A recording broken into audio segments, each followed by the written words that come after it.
Who's it, Dave? Is Dave here? Yeah! DB loves Dave the piano tuner. Dave's here. David Hughes, registered piano technician, to tune my baby grand piano. So what do you do, Dave? What's the first thing that happens here? I am here to tune the piano of the world-renowned Frank Wyatt. The fall board is the key cover across the front, just because I like to, when I tune, I like to lay my forearm up on the top of the stretcher here and the fall board gets in the way. Next thing we have to do is take the music desk assembly out to expose the tuning pins. And then we have to delve into my nifty tool case here to get out all of the tools of the trade, and the most important one is the invoice pad, so I can write Frank a ticket when I finish. Awesome. And then the one last really important thing we have to do is put our glasses on, because Dave can't see anything without his glasses. Oh, it's a piano! Okay, temperament strips get inserted in between all of the unisons of the piano. So at the beginning of the process, we only want to hear one of the three strings that we have to tune. And then later in the process, we will tune the two outside strings to the center string. So we put pretty Christmas decorations in Frank's piano. And we have to jump across here, because we're running out of room in front of the dampers. And we just keep going like this all the way up to note 88. It's very exciting.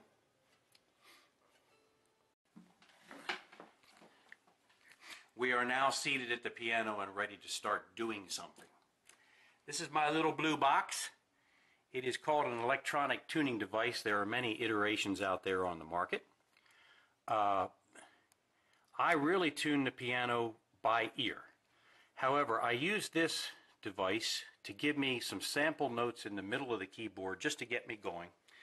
And then I turn it off and tune the rest of the piano by ear. So I have created a master tuning in this device for Mr. Frank Wyatt's piano, and we are now going to lay that basic tuning on the piano. We start at F3, and then we move to the top. And I have to say that this is a delightful piano to tune. Most Yamahas are. As we say in the trade, they do exactly what you want them to do while you're tuning the piano. They go where you want them to go, and they stay there. And for the next couple of minutes, this is about as exciting as it gets. I want the lights to stand still, indicating that we are on pitch, something like that for Mr. F sharp. Now let's go to Mr. G.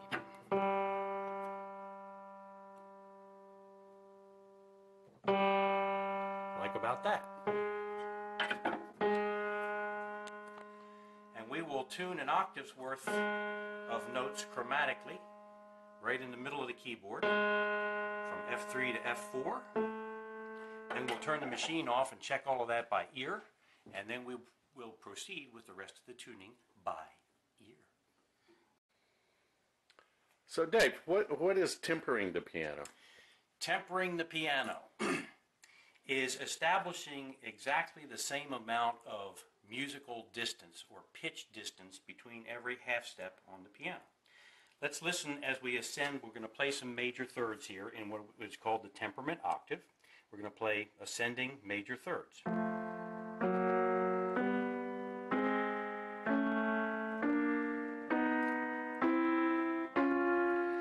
The beat rate that I'm listening for should ascend gradually as we progress chromatically up through those major thirds. Once we have the temperament octave established, and also we need to listen to our fourths and fifths to make sure that they are clear. What's the beat rate that you made reference to? The beat rate that I'm listening for are what are called coincident partials. For instance, when we play this F, there is a harmonic series that is established orally when that F is sounded. There is also a harmonic series that is created when we play A. The coincident partial of those two notes right here happens to be this A up here. So when I play FA here, I'm listening for a beat rate that is going to occur at that pitch level.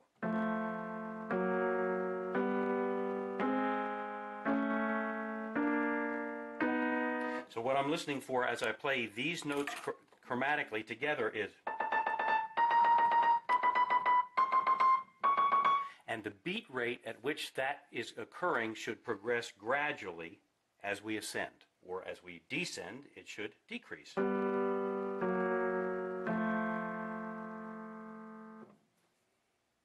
I see. So if you were to tune it mathematically correct, the entire distance of the keyboard, it wouldn't sound in tune, would it? No, it would not. It would be all wacky sounding. That's correct. Pianos are subject to a condition called inharmonicity, which is a very long story, but what that means is that as a string is sounded on a piano, due to the tension and the speaking length, the harmonic progression, the aural harmonic progression, the series that is established on top of that string, is wider. In other words, the distance between all of those harmonic partials stretches. It's not mathematically pure. So a piano tuner has to listen to all of those beat rates as he's tuning the piano, which will then put all of the octaves that either are above those notes or below those notes in tune with each other orally and not necessarily mathematically. Okay, so we have established our temperament octave, and now I'm progressing up the keyboard, merely tuning octaves as we go up. And do be aware of the fact that I'm only listening to, in this particular part of the piano, the center string of each note. I have strings number 1 and number 3 choked out with my muting strip here. So right now I'm just listening to the center string of each note, and later in the process we will pull that temperament strip out and we will tune the outside string.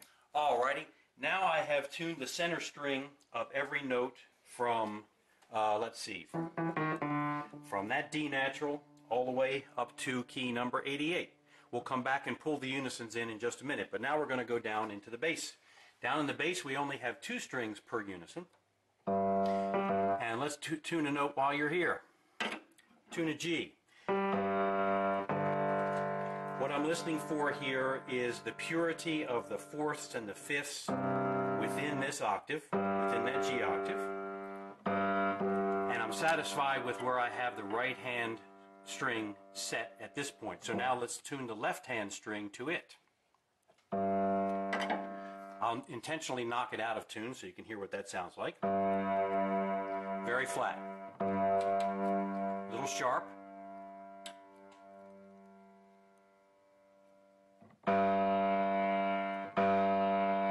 That's what we want, is the purity of tone between those 2 strings. The easiest way to explain it is that each one of those strings sets up a harmonic series. So as they're out of tune, they're doing this sort of thing, and once we get both strings to be in tune, all of the partials, the partial content of each one of those strings is standing right on top of each other so that the tone sounds pure.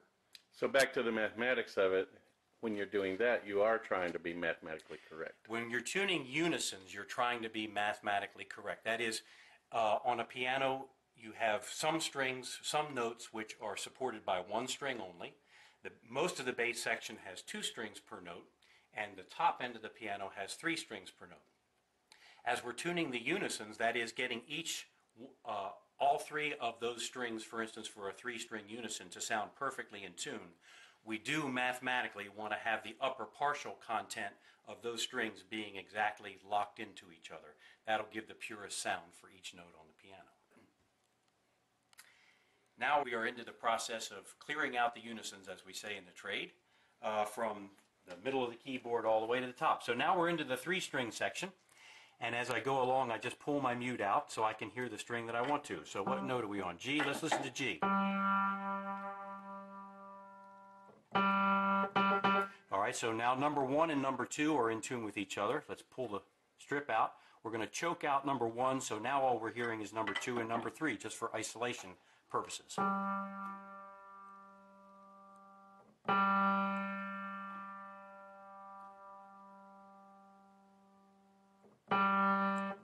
Like that. It's not unlike tuning a 12-string guitar, except on a 12-string guitar you only have 12 strings and a piano has about 230 strings.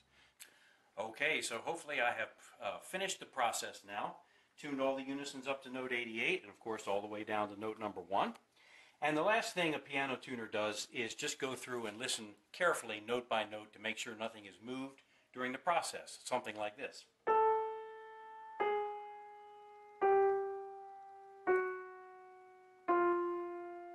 Just listening for the purity of sound on each note in case one or more strings have drifted a tiny bit throughout the process.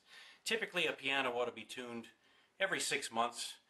For high-use customers like Mr. Wyatt, we try to tend to it more often than that. And for recording studios, sometimes those pianos get tuned several times a month. And I do a lot of concert work in the Baltimore, Washington area, and sometimes those pianos get tuned twice a day. So it all depends on how finicky we want to get with our piano tuning. And just remember that I'm a bass player and not a pianist. Thank you very much. And a Berkeley cat. Yeah. Thank you, Dave. Awesome welcome. stuff, man. You're welcome. Awesome sauce. Thanks for putting up with me.